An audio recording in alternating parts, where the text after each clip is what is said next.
Bonjour à tous et bienvenue une nouvelle fois sur la chaîne de Je Révise. Aujourd'hui on va partir une nouvelle fois dans GTA V pour une nouvelle leçon de géographie. Donc on va essayer de voir un petit peu comment fonctionne un aéroport et ce qu'il est possible d'y faire. Pour cela, je vous donne rendez-vous tout de suite après le générique, vous en avez l'habitude, c'est parti!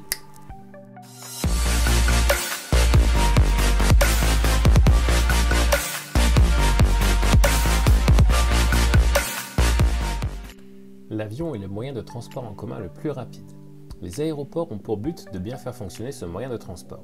Sans aéroport, les avions ne pourraient ni décoller ni atterrir. Ils vont donc permettre un bon fonctionnement du trafic aérien et se rendre beaucoup plus rapidement vers une destination éloignée. Les aéroports vont également servir de dépôt pour les avions qui stationnent. Alors un aéroport, qu'est-ce que ça va être? C'est un endroit aménagé qui va servir au transport de personnes et de marchandises par avion. Il va comporter diverses installations nécessaires à cette activité. Les pistes et les voies de circulation vont permettre les mouvements des appareils quand ils sont au sol. Le centre de contrôle va diriger les mouvements de ces appareils aussi bien au décollage qu'à l'atterrissage ou en survol. D'autres bâtiments vont permettre l'accueil des passagers ou de fret, comme l'aérogare, ainsi que les services administratifs, de police et de douane pour les vols internationaux. Les bâtiments industriels, comme les hangars et les pistes de garage, servent pour le stationnement et la maintenance des appareils. Un aéroport comprend une ou plusieurs aérogares, appelées aussi terminaux. Les bâtiments de l'aérogare servent à l'accueil des passagers et des équipages, mais abritent aussi les services de police, de douane, ainsi que l'administration de l'aéroport. Dans les aéroports importants, pour accéder à l'appareil, l'avion va être relié à l'aérogare par un couloir passerelle télescopique qui va se coller à la porte de l'appareil. Les aérogares mettent aussi à la disposition des passagers des locaux commerciaux où ils peuvent faire des achats hors taxes et se restaurer ou acheter les journaux et les revues pour se distraire pendant leur voyage. Les aéroports sont aujourd'hui établis loin des centres-villes. Ils font en effet de très grandes superficies et les pollutions sonores sont très importantes et vont généralement troubler la tranquillité des riverains. Les passagers vont donc devoir être acheminés vers les aéroports par des moyens de locomotion terrestre. Les aéroports comprennent généralement des parkings de surface ou souterrains pour un arrêt relativement court ou bien de longue durée pour les passagers laissant leur véhicule à l'aéroport. Les aéroports vont être reliés à la ville desservis par les lignes de bus nécessitant des gares routières. Certains aéroports vont être même desservis par des gares ferroviaires ou voire des lignes de métro. Les passages en transit de longue durée, les équipages peuvent alors se loger dans des hôtels qui vont être construits à la proximité de ces grands aéroports.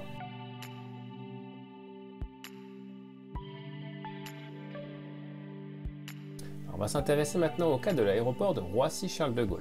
Alors, situé à 23 km de Paris, cet aéroport est le deuxième aéroport européen en termes de trafic de passagers derrière Londres. Il accueille chaque année quasiment 60 millions de passagers. Il reçoit également plus de 170 compagnies aériennes et va desservir plus de 500 villes partout dans le monde. Cet aéroport est également la première plateforme européenne pour le fret. Environ 24 millions de tonnes de marchandises sont distribuées chaque année.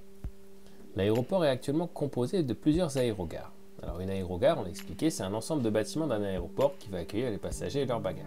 Par exemple, à Roissy, dans l'aérogare numéro 2, on va trouver la gare TGV, où arrivent et partent les trains à grande vitesse, et une gare RER, le réseau express national, qui va permettre de rejoindre facilement Paris. Accessible également par l'autoroute, l'aéroport Roissy-Charles de Gaulle est une véritable plateforme qui combine plusieurs moyens de transport, avions, trains à grande vitesse, autoroute et RER. Donc, grâce à ces équipements, les marchandises et les passagers peuvent rapidement arriver à l'aéroport ou bien le quitter. L'aéroport Roissy-Charles de Gaulle est également devenu, grâce à la qualité de ses infrastructures de transport et à ses capacités d'accueil, un véritable pôle de développement économique international, régional et local. Une importante zone d'activité s'est créée aux alentours, associant industries de pointe, services aux entreprises, transporteurs, hôtels d'affaires, parcs d'exposition, etc. Ainsi, l'aéroport crée 10% de la richesse de la région Île-de-France. Il va employer près de 85 000 personnes dans 700 entreprises. C'est vraiment un centre économique relié à l'espace mondial. Malheureusement, le développement de cet aéroport a aussi ses limites. En effet, l'augmentation du trafic sature l'espace aérien et ceci va entraîner des retards dans les vols et surtout des problèmes de sécurité.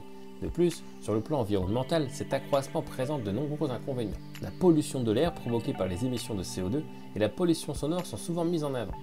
Depuis 2008, néanmoins, le programme Clean Sky, lancé par la Commission européenne et l'industrie aéronautique, vise à rendre les avions plus propres et surtout moins bruyants pour les personnes qui vivent à proximité de l'aéroport de Roissy-Charles de Gaulle.